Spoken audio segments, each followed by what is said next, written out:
Private bus රථයකට අඩයක් තැබීමට ගිය පුද්ගලයෙකුට පඩයක් ගිය නිසා එම ප්‍රදේශයේ විශාල ගිගුරුම් කෑමකට භාජනය වී ඇති බව සඳහන් වේ. තාමත් ඒ අවට යන්නේක බව සමස්ත ලංකා හොල්මන් සංස්ථාවේ උසස් නිලධාරියෙක් ගුවන් විදුලියට ප්‍රකාශ කළහ. මාපලගම කොකටියල වෙල්ලක් මත කඩා වැටුණු කොක්ලන් ජාඩ් ගුවන් යානාවක තිබූ සුන්බුන් කාපටෝපියන් ගුවන් යානා මගින් පැහැරගෙන ගොස් ඇති අතර රාත්‍රී කාලයේ මුර සංචාරයේ යෙදී සිටි බගමුණා මහතා විසින් කාපටෝපියන් ගුවන් යානා අත්අඩංගුවට ගෙන ඇත.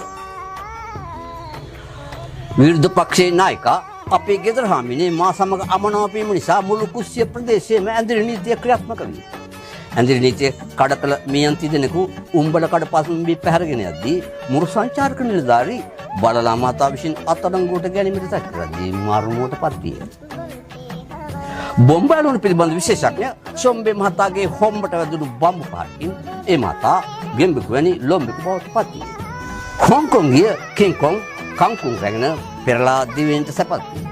හොංකොංගි කංකුං ඉතා රසවත් බැව් ඒ මහතා පුවත්පත සාකච්ඡාවකදී අනාවරණය කළා. මැලේරියාව සහ මැයිස්ලාන්තය අතර දේශ සීමා ගැටුම් උග්‍ර වී ඇති අතර මැලේරියා ආරක්ෂක ඇමති DDT ඇනෝපිලස් මහතා මැයිස්ලාන්තයේ හමුදාපති නිලමැස්ස මහතා සමග දෙරටේම සිය සටන් අතර නොකරන බව අවධාරණයෙන් ප්‍රකාශ කර සිටියි. මේ අතර අහිංසක ජාතීන්ගේ මණ්ඩලයේ සභාපති කොඳුරුවා මහතා දෙරටේම සාමය ඉතා අත්‍යවශ්‍ය බව නිරවුල් ගිවිසුමකට පටහැනි නොයෙකු බව ඒ මහතා එකෙල්ලෙම ප්‍රකාශ කර සිටියි. එල්පිටිය රාජ්‍ය වතු අය තෙල් තල් සහ රබර් යනුවෙන් වතු දෙකට පරිවර්තනය විය. මෙම කොටස් යථා කාලයේදී උතුරු එල්පිටිය දකුණු එල්පිටිය වටවල ප්ලාන්ටේෂන් යනුවෙන් නම් කෙරෙන ඇතැයි විශ්වාස කෙරේ. ප්‍රවෘත්ති අවසන් කිරීමට සාරාංශය 60 කෝටියක් රජවරු බටකොටුක සිරවි. මැලේරියාව සහ මැයිස්ලාන්තය අතර ගැටුම්.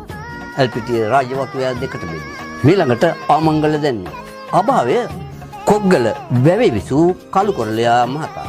හුංගා වැලිගොව්වා තෙලියා යනාදින්ගේ දාබර පියාණන්ු ආන්දා අංකුට්ටා කණයා යනාදින්ගේ බාමණ්ඩේ වූද ඉස්සා දණ්ඩියා තල්කොස්සා යනාදින්ගේ බාපා වූද කොග්ගල වැවේ විසූ කළුකොරළයා මහතා අභාව ප්‍රාත් වූයෙන් ඒ පිළිබඳ අවසාන කටයුතු කුස්සියේ ඇතිලිගොඩ ප්‍රදේශයේදී සිදු කර බැව් සියලු ඥාති මිත්‍රාන්ට කනගාටුවන දැන්වීම මල් වැඩ සහ උපකරණ අවශ්‍යයි. අප වෙත ලැබී ඇති ආමඩුල් දැන්වීම එපමණයි. දැන් එතකොට මේ